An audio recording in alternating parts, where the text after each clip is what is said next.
تنہائیوں میں آپ کا ہمراز، آپ کا چینل ادب و انداز۔ دوستو، آپ سن رہے ہیں ادب و انداز، تکنیکی معاون حمیرہ کے ساتھ میں ہوں خیام۔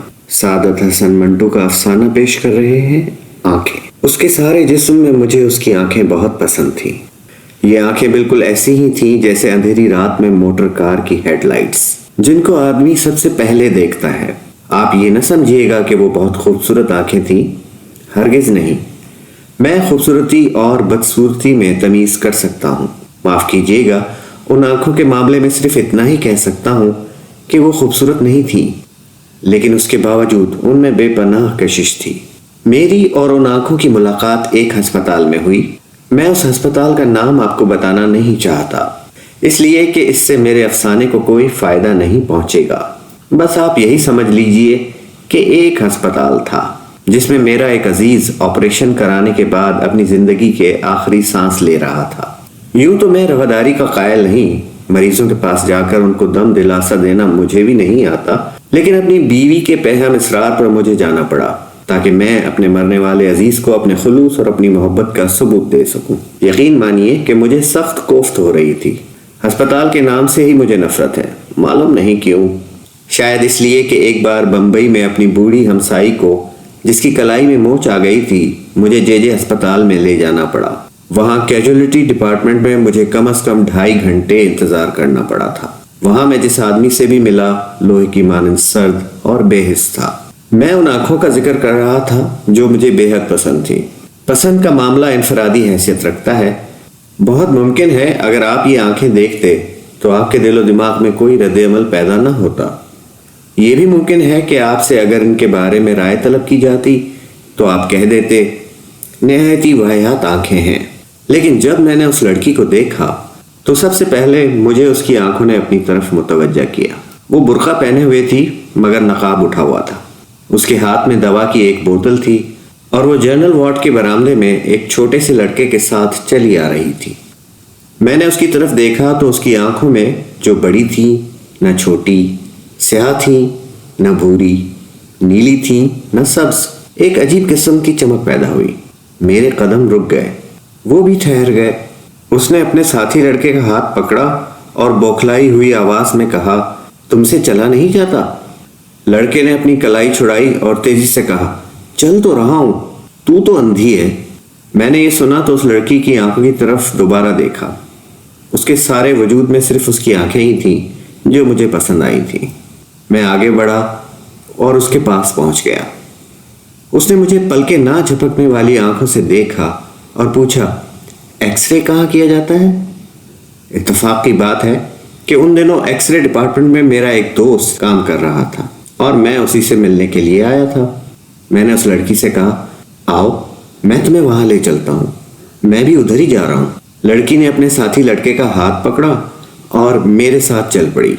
میں نے ڈاکٹر صادق کا پوچھا تو معلوم ہوا کہ وہ ایکس رے لینے میں مصروف ہیں۔ دروازہ بند تھا، باہر مریضوں کی ایک بھیڑ لگی تھی۔ میں نے دروازہ کھٹکھٹایا۔ اندر سے تیز و تند آواز آئی، کون ہے؟ دروازہ مت ٹھوکو۔ لیکن میں نے پھر دستک دی۔ دروازہ کھلا اور ڈاکٹر صادق مجھے گالی دیتے دیتے رہ گیا، اوہ تم ہو؟ ہاں بھائی، میں تم سے ملنے آیا تھا۔ دفتر میں گیا تو معلوم ہوا کہ تم یہاں ہو، آ جاؤ اندر۔ میں نے لڑکی کی طرف دیکھا اور اس سے کہا، آؤ، لیکن لڑکے کو باہر ہی رہنے دو۔ ڈاکٹر صادق نے ہولے سے مجھ سے پوچھا، کون ہے یہ؟ میں نے جواب دیا، معلوم نہیں کون ہے، ایکس رے ڈپارٹمنٹ کا پوچھ رہی تھی۔ میں نے کہا، چلو میں لے چلتا ہوں۔ ڈاکٹر صادق نے دروازہ اور زیادہ کھول دیا۔ میں اور وہ لڑکی اندر داخل ہو گئے۔ 4-5 مریض تھے۔ ڈاکٹر صادق نے جلدی جلدی ان کی اسکریننگ کی اور انہیں رخصت کیا۔ اس کے بعد کمرے میں ہم صرف 2 رہ گئے، میں اور وہ لڑکی۔ ڈاکٹر صادق نے مجھ سے پوچھا، انہیں کیا بیماری ہے؟ میں نے اس لڑکی سے پوچھا، کیا بیماری ہے تمہیں؟ ایکس رے کے لیے تم سے کس ڈاکٹر نے کہا تھا؟ اندھیرے کمرے میں لڑکی نے میری طرف دیکھا اور جواب دیا، مجھے نہیں معلوم کیا بیماری ہے، ہمارے محلے میں ایک ڈاکٹر ہے، اس نے کہا ایکس رے کرا لو۔ ڈاکٹر صادق نے اس سے کہا کہ مشین کی طرف آئے۔ وہ آگے بڑھی تو زور کے ساتھ اس سے ٹکرا گئی۔ ڈاکٹر نے تیز لہجے میں اس سے کہا، کیا تمہیں سجائی نہیں دیتا؟ لڑکی خاموش رہی۔ ڈاکٹر نے اس کا برقع اتارا اور اسکرین کے پیچھے کھڑا کر دیا۔ پھر اس نے سوئچ آن کیا۔ میں نے شیشے میں دیکھا تو مجھے اس کی پسلیاں نظر آئیں۔ اس کا دل بھی ایک کونے میں کالے سے دھبے کی صورت میں دھڑک رہا تھا۔ ڈاکٹر صادق 5-6 منٹ تک اس کی پسلیوں اور ہڈیوں کو دیکھتا رہا۔ اس کے بعد اس نے سوئچ آف کر دیا اور روشنی کر کے مجھ سے مخاطب ہوا، چھاتی بالکل صاف ہے۔ لڑکی نے معلوم نہیں کیا سمجھا کہ اپنی چھاتیوں پر جو کافی بڑی بڑی تھیں دوپٹے کو درست کیا اور برقع ڈھونڈنے لگی۔ برقع ایک کونے میں میز پر پڑا تھا۔ میں نے بڑھ کر اسے اٹھایا اور اس کے حوالے کر دیا۔ ڈاکٹر صادق نے رپورٹ لکھی اور اس سے پوچھا، تمہارا نام کیا ہے؟ لڑکی نے برقع اوڑھتے ہوئے جواب دیا، جی میرا نام حنیفہ ہے۔ حنیفہ؟ ڈاکٹر صادق نے اس کا نام پرچی پر لکھا اور اس کو دے دی۔ جاؤ یہ اپنے ڈاکٹر کو دکھا دینا۔ لڑکی نے پرچی لی اور قمیص کے اندر اپنی انگیا میں اڑس لی۔ جب وہ باہر نکلی تو میں غیر ارادی طور پر اس کے پیچھے پیچھے تھا، لیکن مجھے اس کا پوری طرح احساس تھا کہ ڈاکٹر صادق نے مجھے شک کی نظروں سے دیکھا تھا۔ اسے جہاں تک میں سمجھتا ہوں اس بات کا یقین تھا کہ اس لڑکی سے میرا تعلق ہے، حالانکہ جیسا آپ جانتے ہیں ایسا کوئی معاملہ نہیں تھا، سوائے اس کے کہ مجھے اس کی آنکھیں پسند آ گئی تھی۔ میں اس کے پیچھے پیچھے تھا۔ اس نے اپنے ساتھی لڑکے کی انگلی پکڑی ہوئی تھی۔ جب وہ ٹانگوں کے اڈے پر پہنچے تو میں نے حنیفہ سے پوچھا، تمہیں کہاں جانا ہے؟ اس نے ایک گلی کا نام لیا تو میں نے اس سے جھوٹ موٹ کہا، مجھے بھی ادھر ہی جانا ہے، میں تمہیں تمہارے گھر چھوڑ دوں گا۔ میں نے جب اس کا ہاتھ پکڑ کر تانگے میں بٹھایا تو مجھے یوں محسوس ہوا کہ میری آنکھیں ایکس ریز کا شیشہ بن گئی ہیں۔ مجھے اس کا گوشت پوست دکھائی نہیں دیتا تھا، صرف ڈھانچہ نظر آتا تھا، لیکن اس کی آنکھیں بالکل ثابت و سالم تھیں جن میں بے پناہ کشش تھی۔ میرا جی چاہتا تھا کہ اس کے ساتھ بیٹھوں، لیکن یہ سوچ کر کہ کوئی دیکھ لے گا میں نے اس کے ساتھی لڑکے کو اس کے ساتھ بٹھا دیا اور آپ اگلی نشست پر بیٹھ گیا۔ تانگا چلا تو حنیفہ مجھ سے مخاطب ہوئی، تم کون ہو؟ میں سعادت حسن منٹو ہوں۔ حسن منٹو؟ یہ منٹو کیا ہوا؟ کشمیریوں کی ایک ذات ہے، ہم بھی کشمیری ہیں۔ اچھا، ہم کنگ وائس ہیں۔ میں نے مڑ کر اس سے کہا، یہ تو بہت اونچی ذات ہے۔ وہ مسکرائی اور اس کی آنکھیں اور زیادہ پرکشش ہو گئیں۔ میں نے اپنی زندگی میں بے شمار خوبصورت آنکھیں دیکھی تھیں، لیکن وہ آنکھیں جو حنیفہ کے چہرے پر تھیں بے حد پرکشش تھیں۔ معلوم نہیں ان میں کیا چیز تھی جو کشش کا باعث تھی۔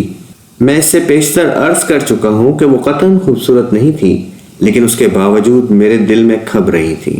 میں نے جسارت سے کام لیا اور اس کے بالوں کی ایک لٹ کو جو اس کے ماتھے پر لٹک کر اس کی ایک آنکھ کو ڈھانپ رہی تھی انگلی سے اٹھایا اور اس کے سر پر چسپاں کر دی۔ اس نے برا نہ مانا۔ میں نے اور جسارت کی اور اس کا ہاتھ اپنے ہاتھ میں لے لیا۔ اس پر بھی اس نے کوئی مزاحمت نہ کی اور اپنے ساتھی لڑکے سے مخاطب ہوئی، تم میرا ہاتھ کیوں دبا رہے ہو؟ میں نے فوراً اس کا ہاتھ چھوڑ دیا اور لڑکے سے پوچھا، تمہارا مکان کہاں ہے؟ لڑکے نے ہاتھ کا اشارہ کیا، اس بازار میں۔ تانگے نے ادھر کا رخ کیا۔ بازار میں بہت بھیڑ تھی، ٹریفک بھی معمول سے زیادہ۔ تانگا رک رک کر چل رہا تھا۔ سڑک میں چونکہ گڑھے تھے اس لیے بڑے زور کے دھچکے لگ رہے تھے۔ بار بار اس کا سر میرے کندھوں سے ٹکراتا تھا اور میرا جی چاہتا تھا کہ اسے اپنے زانوں پر رکھ لوں اور اس کی آنکھیں دیکھتا رہوں۔ تھوڑی دیر کے بعد ان کا گھر آ گیا۔ لڑکے نے تانگے والے سے رکنے کے لیے کہا۔ جب تانگا رکا تو وہ نیچے اترا۔ حنیفہ بیٹھی رہی۔ میں نے اس سے کہا، تمہارا گھر آ گیا ہے۔ حنیفہ نے مڑ کر میری طرف اپنی عجیب و غریب آنکھوں سے دیکھا۔ بدرو کہاں ہے؟ میں نے اس سے پوچھا۔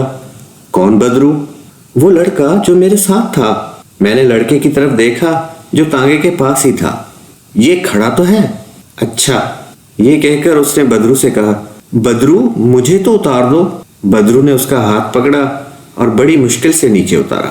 میں سخت متحیر تھا۔ پچھلی نشست پر جاتے ہوئے میں نے اس لڑکے سے پوچھا، کیا بات ہے، یہ خود نہیں اتر سکتی؟ بدرو نے جواب دیا، جی نہیں، ان کی آنکھیں خراب ہیں، دکھائی نہیں دیتا۔